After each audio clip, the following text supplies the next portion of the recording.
Hello students. तो last lecture तक हम लोगों ने पोटेंशियोमीटर के बारे में पढ़ा है ना। पोटेंशियोमीटर के एप्लीकेशंस पढ़े, कंपेयर ईएमएफ को कंपेयर करने के फॉर्मूलेस पढ़े है ना, इंडिविजुअल सेल मेथड और you can say combination of cell method. फिर बाद में हम लोगों ने पढ़ा कि इंटरनल रेजिस्टेंस सेल का कैसे मेजर करते बाय यूजिंग पोटेंशियोमीटर। तो आज हम लोग आगे का टॉपिक और न्यूमेरिकल्स कंप्लीट करेंगे पोटेंशियोमीटर के ऊपर के। तो पहला पॉइंट है हम लोगों का आज का, factors on which internal resistance of the cell depends. वैसे तो ये केमिस्ट्री के इलेक्ट्रोकेमिस्ट्री वाले चैप्टर का पार्ट है और ये शायद तुमने वहां पढ़ा भी होगा। ओके, फिर भी हम लोग एक बार रिवाइज कर देंगे। हमारे सिलेबस में सिर्फ 4 फैक्टर्स दिए, वो हमको याद रखना है। सबसे पहला, इंटरनल रेजिस्टेंस डिपेंड करेगा नेचर ऑफ इलेक्ट्रोलाइट पे। इलेक्ट्रोलाइट यानी उसके अंदर के लिक्विड पे। ओके, सेल के अंदर एक लिक्विड होता है जिसको हम लोग इलेक्ट्रोलाइट कहते हैं। तो इलेक्ट्रोलाइट कौन सा है उसके हिसाब से उस सेल का ईएमएफ डिपेंड करेगा। दूसरा, वो डिपेंड करेगा नेचर ऑफ इलेक्ट्रोड्स पे। इलेक्ट्रोड्स यानी वो डंडियां होती है जो उस इलेक्ट्रोलाइट में डिप की जाती है। ओके, तो वो इलेक्ट्रोड किस मटेरियल से बने, कार्बन से बने हैं, किससे बने हैं, इस तरीके के मटेरियल वाइज उसका सिरेमिक के बने हैं, तो उसके हिसाब से वो चेंज होगा। तीसरा फैक्टर जिस पे डिपेंड करते हैं वो है distance between the two electrodes. ये दो इलेक्ट्रोड्स के बीच के डिस्टेंस कितना है। ज्यादा डिस्टेंस रहेगा तो ईएमएफ कम रहेगा, कम डिस्टेंस रहेगा तो ईएमएफ ज्यादा रहेगा। तो डिस्टेंस बिटवीन इलेक्ट्रोड्स। और फाइनली कि इलेक्ट्रोड कितना डिप है, area of electrodes dipped inside the electrolyte, यानी कितना एरिया उस इलेक्ट्रोड का इलेक्ट्रोलाइट के अंदर है। तो ये 4 फैक्टर्स अपने टेक्स्ट बुक में दिए हुए हैं, तो ये याद रखना है। ओके, काफी आसान है ना। तो चलो फिर अगले टॉपिक पे आते हैं। What that is uses of potentiometer। Potentiometer के यूजेस क्या है, एप्लीकेशंस क्या है। एप्लीकेशंस, एडवांटेजेस नहीं, एप्लीकेशन और एडवांटेज में फर्क है। ओके, सबसे पहला यूज है voltage divider. Okay, voltage divider में कैसे यूज हो रहा है देखो। ये सपोज ये ड्राइविंग बैटरी है। ओके, सॉरी ड्राइविंग बैटरी नहीं, ये रेजिस्टेंस है, ये ड्राइविंग बैटरी है। ओके, और ये पोटेंशियोमीटर वायर है AB। ठीक है, अब यहां से हम लोगों ने एक डिवाइस यूज किया है। ओके, डिवाइस जिसको हम लोगों ने जॉकी को लगाया, जॉकी ने उसको यहां बैलेंस किया है। तो ये जो पोटेंशियल डिफरेंस है V1 और ये जो पोटेंशियल डिफरेंस है V2, इसके बीच में हम लोग रिलेशन निकाल सकते हैं अगर हमारे पास में पोटेंशियोमीटर है तो। ओके, इसको बोलते हैं पोटेंशियल डिवाइडर। सपोज ये लेंथ है L1 और टोटल लेंथ वायर का L है, तो ये बच गया L माइनस L1। तो इसके लिए फॉर्मूला डायरेक्ट हमको पता होना चाहिए और तुमने याद रखना है। Okay, that would be change in potential. यहाँ पे वो डिवाइस जो गिनने वाला है, this device is going to measure change in potential, that would be dV into L1 upon L minus L1। इससे V1 का वैल्यू निकल जाएगा। ये dV तुमको यहां से पता चल जाएगा, L1 तुमको पता है, कैपिटल L तुमको पता है। सिमिलर वे में V2 is equal to dV into L minus, sorry यहाँ पे L चाहिए था, extremely sorry, that would be L minus L1 upon L। सारी चीजें तुमको पता है तो तुम वो कैलकुलेट कर सकते हो। Okay, clear with this. तो सिर्फ इतना याद रखना है, it is used as voltage divider. तुम वोल्टेज को डिवाइड कर सकते हो अकॉर्डिंगली तुम्हारे हिसाब से। दूसरा है ऑडियो कंट्रोल। तुमने वो नॉब देखे है ना, जो पुराने यू कैन से ये होते थे क्या, टेप रिकॉर्डर्स, उसमें वो वॉल्यूम के नॉब रहते थे। एक्चुअली वो पोटेंशियोमीटर है। कुछ इसमें स्लाइडर होते थे, स्लाइडर जैसे रेडियो में स्लाइडर होता था फ्रीक्वेंसी चेंज करने का। ओके, तो ये जो स्लाइडर है, ये जो नॉब है जो चेंज करने के लिए काम में आता है, वो सारे पोटेंशियोमीटर होते हैं। ओके, तो ये सब कनेक्टेड होते हैं अपने ऑडियो सिस्टम्स में। तो इससे तुम बहुत सारी चीजें चेंज कर सकते हो। एटीन्यूएशन चेंज कर सकते हो। एटीन्यूएशन क्या होता है हम लोग लास्ट चैप्टर में पढ़ेंगे, कम्युनिकेशन नाम के। एटीन्यूएशन मतलब लॉस। ओके, फ्रीक्वेंसी चेंज कर सकते हो, लाउडनेस कंट्रोल चेंज कर सकते हो, लाउडनेस चेंज कर सकते हो, ज्यादा आवाज कम आवाज, यानी वॉल्यूम चेंज कर सकते हो। तो audio control can be achieved by potentiometer. सिर्फ इनके हेडिंग्स तो भी याद रख लो। ओके, इस साल बोर्ड्स के लिए हेडिंग्स इंपॉर्टेंट है। तीसरा, sensor. As a sensor use होता है। कैसे सेंसर यूज होता है, जहां पे मूविंग पार्ट है, मशीनरीज है, वहां पे पोटेंशियोमीटर यूज करते हैं। क्या करते हैं, पोटेंशियोमीटर का जो स्लाइडर रहता है, जॉकी रहता है, वो अपन वो मशीन के मूविंग पार्ट में कनेक्ट कर देते हैं। जैसे ही जैसे ही मशीन का मूविंग पार्ट मूव होगा तो वो स्लाइडर चेंज होगा पोटेंशियोमीटर वायर पे, है ना। जैसे मूविंग पार्ट इधर घुमा तो स्लाइडर भी इधर घूमेगा, तो पोटेंशियोमीटर पे जब वो चेंज होगा, उसकी पोजीशन चेंज होगी, तो पोटेंशियल डिफरेंस भी चेंज होगा। और जो पोटेंशियल डिफरेंस चेंज होगा उसको हम लोग एम्पलीफाई करके और समझ जाएंगे कि भाई इतना पोटेंशियल डिफरेंस चेंज हुआ यानी मशीन इतनी घूमी, इतना पोटेंशियल डिफरेंस चेंज हुआ तो मशीन इतनी घूमी। ओके, यानी जितना पोटेंशियल डिफरेंस बनेगा यहां पे, उसके हिसाब से हम लोग अंदाजा लगा देंगे कि मशीन इतनी घूम रही है। समझ रहे हो कि नहीं समझ रहे हो? तो the point is very simple. इस केस में तुम सीधा सीधा ये हेडिंग्स याद रखो कि पोटेंशियोमीटर के 3 यूजेस हैं। पहला वोल्टेज डिवाइडर, दूसरा ऑडियो कंट्रोल और तीसरा सेंसर। एक बेसिक सा आइडिया मैंने तुमको दिया हुआ है, बाकी डिटेल में तुम्हारे नोट्स में दिया हुआ है ना, वहां पे समझ में आ जाएगा। Next, advantages of potentiometer over voltmeter. Voltmeter का काम पोटेंशियल डिफरेंस मेजर करना होता है, ये तुमको बेसिकली पता है ना, क्लास 10th में सिखाया गया है। अब सबसे पहला एडवांटेज ये है कि potentiometer is more sensitive than voltmeter. Okay, more sensitive यानी छोटा सा छोटा पोटेंशियल डिफरेंस भी हम लोग मेजर कर सकते, okay, using potentiometer and not voltmeter. तो पोटेंशियोमीटर छोटे से छोटा भी पोटेंशियल डिफरेंस मेजर कर लेगा, वोल्टमीटर नहीं करेगा। पूरा थ्योरेटिकल पार्ट है ये स्टार्टिंग का, फिर हम लोग एंड में न्यूमेरिकल पढ़ने वाले हैं। तो तुम इसके थ्योरेटिकल ऐसे लर्न करते चलो कि भाई potentiometer is more sensitive than voltmeter. Very simple है ना, एकदम आसान। दूसरा, potentiometer measures both EMF and potential difference. ये दोनों मेजर कर सकता है कौन? Potentiometer. But voltmeter only measures potential difference, it does not measure EMF of the cell. Cell का ईएमएफ गिनना पॉसिबल नहीं है यूजिंग वोल्टमीटर। तुम सेल का ईएमएफ गिनने के लिए दुनिया में एक ही मशीन है, सपोज अभी एज ऑफ नाउ हमारे लिए, दैट इज पोटेंशियोमीटर। तो पोटेंशियोमीटर दोनों मेजर करेगा, सेल का ईएमएफ और पोटेंशियल डिफरेंस, लेकिन वोल्टमीटर सिर्फ पोटेंशियल डिफरेंस मेजर करेगा, सेल का ईएमएफ मेजर नहीं कर सकता। एंड फाइनली तीसरा, potentiometer measures potential difference very accurately than voltmeter. उसके जो मेजरमेंट्स है वो बहुत ज्यादा एक्यूरेट है। Okay, clear? ये उसके एडवांटेजेस है। Okay, the measurement of potential difference is very accurate by using potentiometer and not voltmeter. तो भाई दुनिया में जिसके एडवांटेज है उसके डिसएडवांटेज भी होना चाहिए, तो डिसएडवांटेज पढ़ेंगे। सबसे पहला, पोटेंशियोमीटर बहुत बड़ा है तो उसको हर जगह ले लेके नहीं घूम सकते तुम। बहुत कॉम्प्लेक्स असेंबली है, बहुत बड़ा वायर होता है, उसके ऊपर ये बैटरी लगी हुई है, रियोस्टेट लगा हुआ है ना, तो वो पोर्टेबल नहीं है। Portable potentiometer is not portable. Voltmeter छोटा सा ऐसा डब्बा होता है, भाई किधर जिधर जाना है उधर ले लेके घूम लो। कौन? वोल्टमीटर। तो पोटेंशियोमीटर इज नॉट पोर्टेबल, उसको हर जगह ले लेके तुम घूम नहीं सकते हो, लेकिन वोल्टमीटर को ले लेके घूम सकते हो। ठीक है। दूसरा है कि पोटेंशियोमीटर में तुमको डायरेक्ट कैलकुलेशंस नहीं, मतलब डायरेक्ट रीडिंग्स नहीं मिलती है। वोल्टमीटर में कैसे रीडिंग्स मिल जाती है कि भाई इतना पोटेंशियल डिफरेंस है, तुमको वहां कैलकुलेट करना पड़ता है। पहले पोटेंशियल ग्रेडियंट निकालना पड़ेगा, फिर उसको लेंथ से मल्टीप्लाई करना पड़ेगा, तब जाके तुमको क्या मिलेगा? Potential difference. तो for direct measurement of potential difference and EMF of the cell is not possible through potentiometer. Direct measurement नहीं मिल रही है। वोल्टमीटर में कैसा डायरेक्ट मेजरमेंट मिल जाता है, यानी वो पॉइंटर होता है ना, पॉइंटर इतना घुमा तो 4 वोल्ट, इतना घुमा तो 6 वोल्ट, इतना घुमा तो 8 वोल्ट, इतना घुमा तो 10 वोल्ट, है ना, वो रीडिंग्स होती है। पोटेंशियोमीटर पे ऐसे रीडिंग्स नहीं होते। पोटेंशियोमीटर पे पहले रीडिंग्स तुमको कैलकुलेट करना पड़ेगा, उसको मेजर करना, उसको मेजरमेंट फॉर्मूलेज में डालना पड़ेगा और वहां से वैल्यू निकालना पड़ेगा। तो डायरेक्ट मेजरमेंट पॉसिबल नहीं है। ये हो गया इसका disadvantage.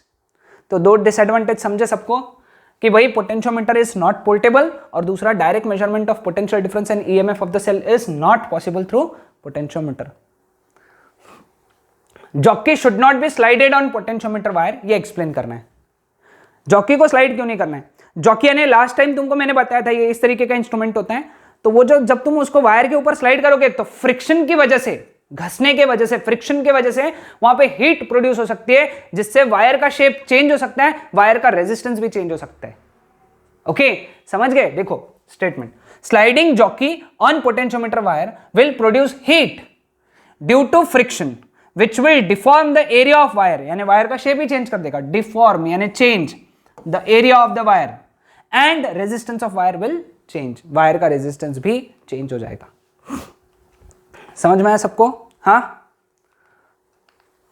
Sorry, next, effect on zero deflection if only current through the wire is increased, है ना। वो जो वायर था अपना, वायर पोटेंशियोमीटर का वायर है, उसमें से अगर करंट इंक्रीज हो गया तो जो जीरो डिफ्लेक्शन वाला पॉइंट था अपना, नल डिफ्लेक्शन वाला, उसका क्या होगा, है ना। तुमको अगर याद होगा तो बैटरी, ये ऐसी एक बैटरी कनेक्टेड थी, ऐसा एक रियोस्टेट था RH, और यह ऐसा पोटेंशियोमीटर वायर था, है ना। ठीक है, इस तरीके के स्ट्रक्चर थे।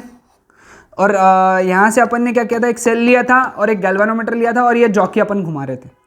अब सपोज ये इसको चेंज करके तुमने इससे फ्लो होने वाला करंट जो है वो बढ़ा दिया, तो सपोज पहले तुम्हारा जीरो डिफ्लेक्शन यहां आया, फिर तुमने ये बदल दिया, तो बैटरी बदलने से करंट बदल गया, करंट इंक्रीज हो गया। सपोज इस पोटेंशियोमीटर वायर से करंट इंक्रीज हो गया, तो क्या होगा, इंक्रीज होने के वजह से पोटेंशियल ग्रेडियंट बढ़ जाएगा। देखो यहां पे क्या बोला गया है, on increasing the current the potential gradient will increase. लेकिन ग्रेडियंट इंक्रीज होने की वजह से the position of zero deflection will occur at shorter length. याद रखना कैसे, देखो सेल का EMF is equal to K times L1, E1 is equal to K times L1। अब अगर करंट इंक्रीज होगा तो K बढ़ेगा, लेकिन ये तो कांस्टेंट है, सेल का EMF नहीं, तो EMF चेंज हो सकता है क्या सेल का? नहीं। तो अगर सेल K बढ़ेगा तो L1 को कम होना जरूरी है। L1 कम हुआ मतलब तुम्हारा जो जीरो डिफ्लेक्शन है वो शॉर्टर लेंथ पे होगा। ओके, तो ये फॉर्मूला याद रखना अगर तुमको याद नहीं आ रहा तो। वैसे तो तुमको एक लाइन का आंसर है भाई, ये तो एक मार्क का आंसर है क्या, कि भाई अगर करंट इंक्रीज हुआ तो पोटेंशियल ग्रेडियंट इंक्रीज होगा और जो जीरो डिफ्लेक्शन का पोजीशन है वो शॉर्टर लेंथ पे आएगा। ओके, और दूसरा क्वेश्चन क्या है, अगर करंट डिक्रीज होगा तो क्या होगा, on decreasing the current the potential gradient will decrease and hence the position of zero deflection will occur eight longer position, longer length. यानी अब दूर मिलेगा तुमको, जो जीरो डिफ्लेक्शन तुमको पास में मिला था पहले, अब वो दूर मिलेगा। कब? जब करंट डिक्रीज होगा। कैसे करंट डिक्रीज होगा? जो मेन वाली बैटरी रहेगी ना उसको चेंज करके। क्लियर? एक एक मार्क के क्वेश्चन है, आसान थे कि नहीं थे? समझ में आया सबको? हाँ, तो चलो फिर अब हम लोगों को न्यूमेरिकल्स पढ़ने हैं। तो ये सारे क्वेश्चंस एक एक दो दो मार्क के जो है वो लर्न करके रख लेने हैं। ओके, इसके अलावा डिफरेंशिएशन के पॉइंट्स भी तुम्हारे नोट्स में दिए हुए हैं, उनको अच्छे से लर्न करना है। ओके, अब एक बात ध्यान में रखो, न्यूमेरिकल्स हम लोग पढ़ने जा रहे हैं।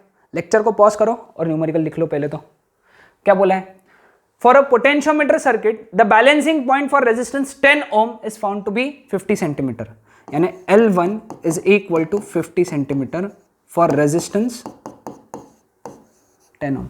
The balancing point for unknown resistance X, है ना, X के लिए बैलेंसिंग पॉइंट कितना है, 60 सेंटीमीटर। तुमको X निकालना है, ठीक है।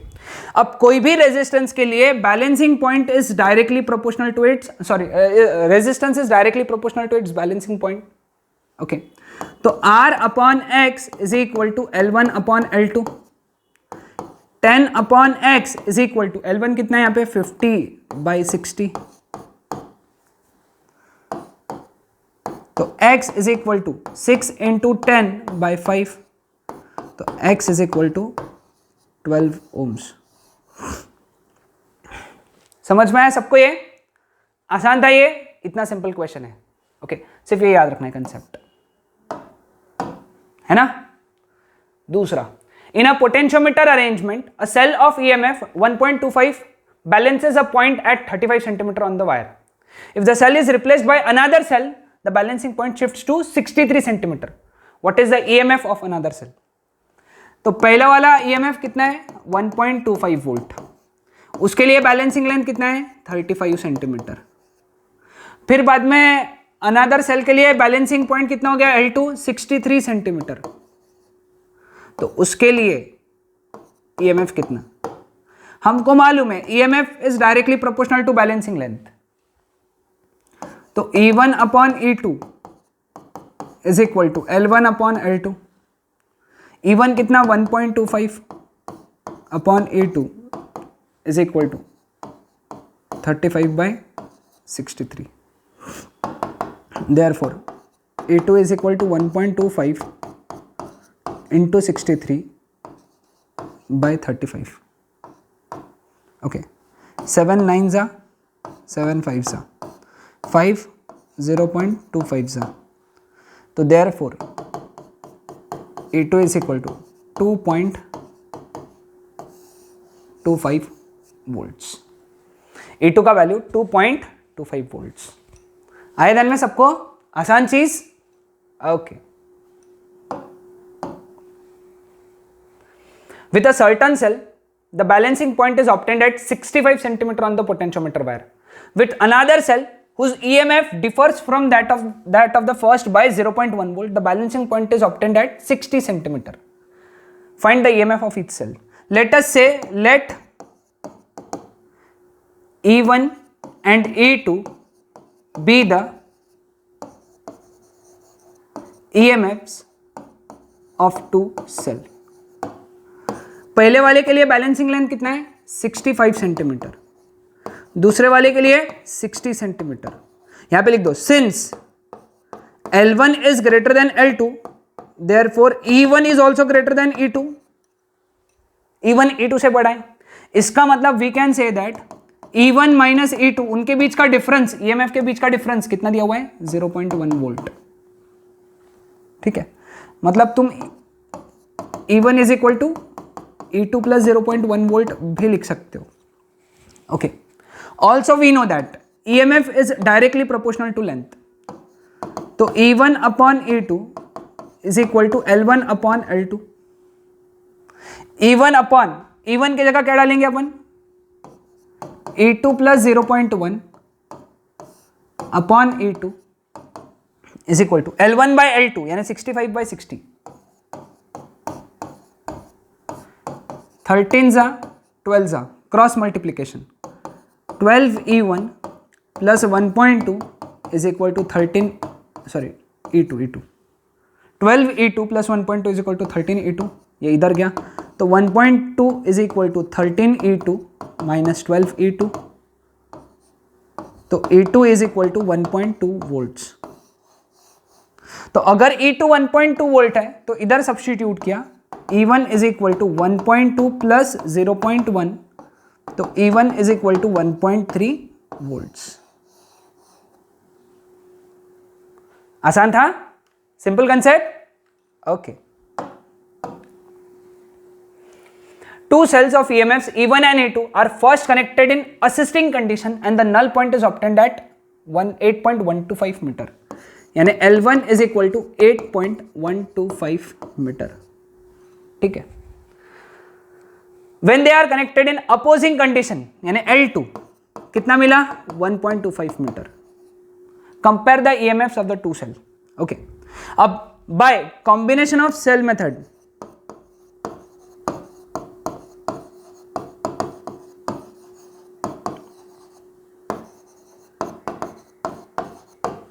क्या लिखेंगे अपन? E1 upon E2 direct formula है हमारे पास में L1 plus L2 upon L1 minus L2.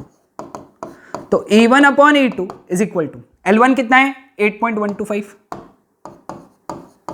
Minus 1.25 sorry plus 1.25 8.125 minus 1.25. ठीक है, क्लियर. एक काम करो, इसको 1 को काट दो, इसको कैलकुलेशन सिंपल हो जाएंगे.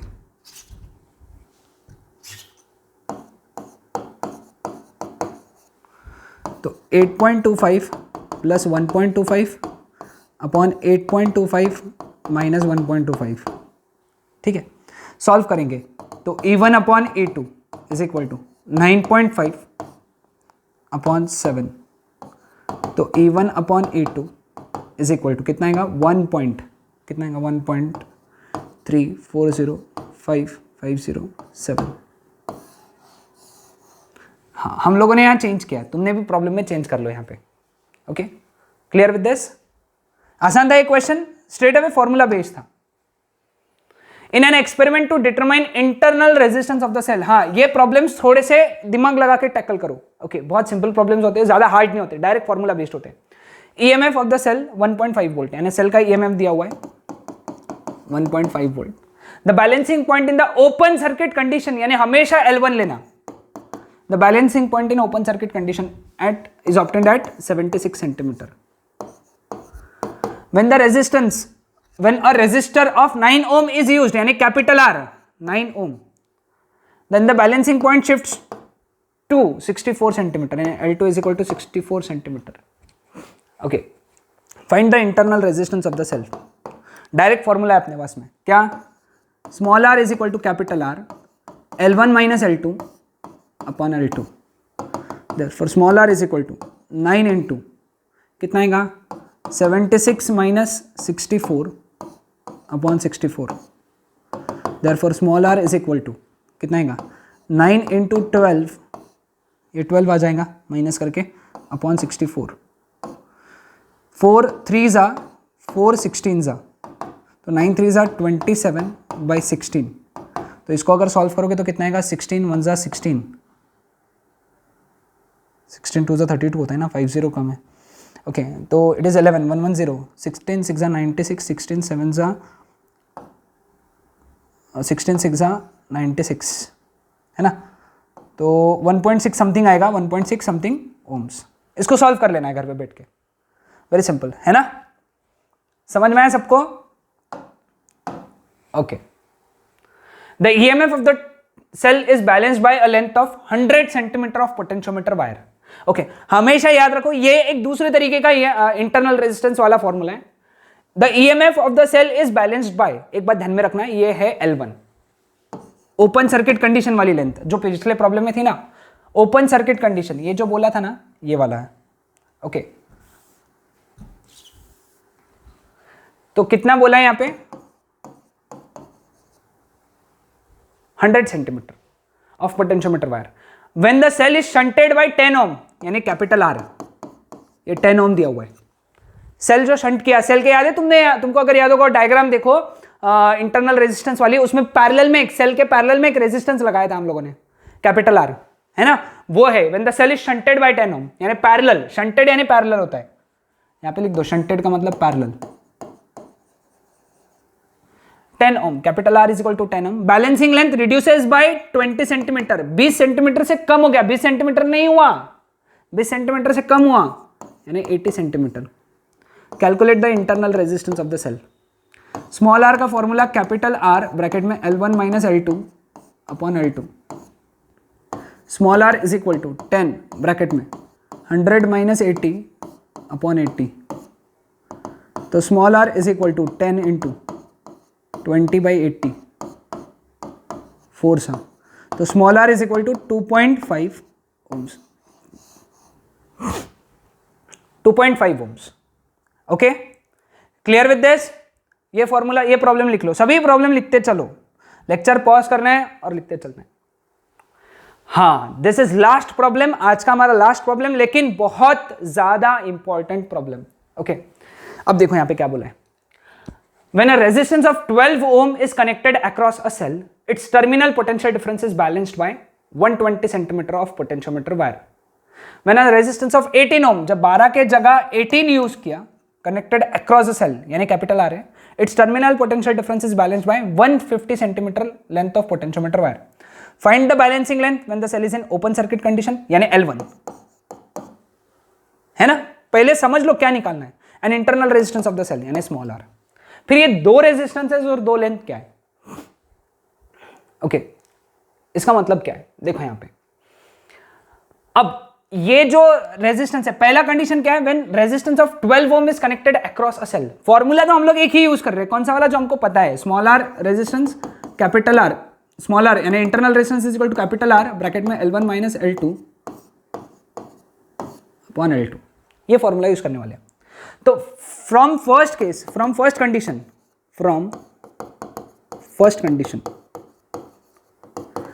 पहले कंडीशन के हिसाब से ये कैपिटल R है, कैपिटल R कितना दिया हुआ है 12 ओम, और उसके लिए जो बैलेंसिंग लेंथ है मतलब L2 होती है, L2 कितना दिया हुआ है 120 सेंटीमीटर। तो ठीक है, वैल्यू सब्स्टिट्यूट करो, therefore small r is equal to 12 bracket में L1 माइनस 120 अपॉन 120। ये फर्स्ट कंडीशन से। नाउ फ्रॉम सेकेंड कंडीशन,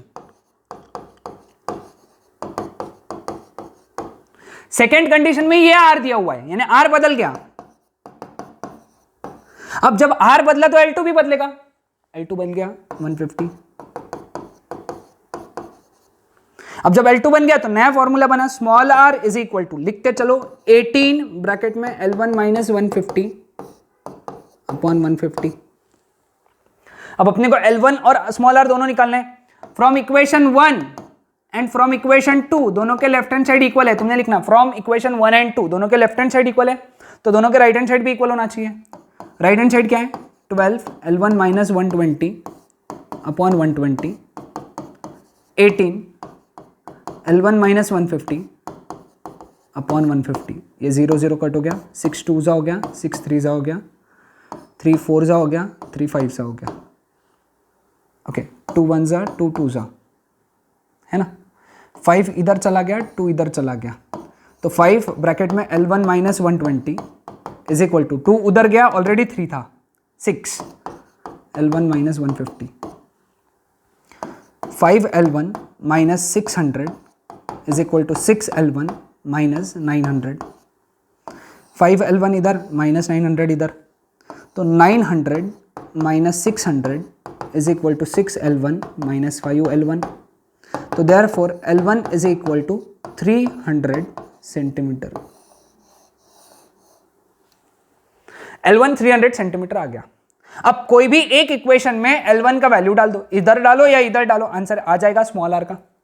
पहले वाले इक्वेशन में डालेंगे, therefore small r is equal to, पहले वाले इक्वेशन में 12 ब्रैकेट में 300 माइनस 120 अपॉन 120, 10 जा, तो small r is equal to 300 minus 120 is 180 by 10, तो therefore small r is equal to 18 ohms। Value एक बार चेक कर लो, 300 माइनस 120 इज 180, है ना, 180 बाई 10 करेक्ट 18 ओम। तो इंटरनल रेजिस्टेंस क्योंकि बहुत ज़्यादा आ गया, एक्चुअली कंफ्यूजन इसलिए बहुत ज़्यादा आ गया, एक बार फिर भी क्रॉस चेक कर लेना चाहिए। ओके तो ये था हमारा टॉपिक आज का पोटेंशियोमीटर का, और पोटेंशियोमीटर का टॉपिक यहां एंड हो जाता है। नेक्स्ट लेक्चर से हम लोग नया टॉपिक स्टार्ट करेंगे of current electricity. Okay that's it.